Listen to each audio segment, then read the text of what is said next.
Sekucishe kutophela inyanga solo letelamanta kaMoti tathunjwa. Labafana bathunjwa endleleni leya esikolweni kule nyanga leyengcili. Umshayeli loneminyaka lengama-64 lobekade ashayela le moto ngalesikhathi bathunjwa labafana wasala angakathintwa ngalesikhathi bahlaselwa. Laba lababona lesigameko ngalesikhathi sendeka kule nyanga leyengcili bathi babona imoto lengakajwayeleki igijima emgaqweni iR71 ilibangise enkhabeni yelidolobha lePulukwane emva kwalesigameko.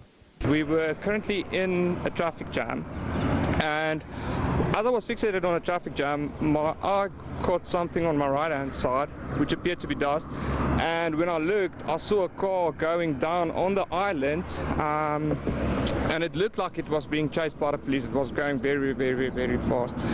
Kusete loboshiwe kwanyalo kepha emaphoyisa athi enda konke lokusemandleni kuthola labamfana. What I can say is the police is doing everything in their possible capacity what they must do. I can't say where or when or how any communication has been done between any persons whatsoever. Solo banyamalala labafana umphakathi waseNivana uhleli emthandazweni ukuthi babuye baphephile labafana. Kanti ke nemkhankaso #BringThemHome beyisolo ihamba embili emakhasini etekuchumana kulamaviki lambalwa lengcili.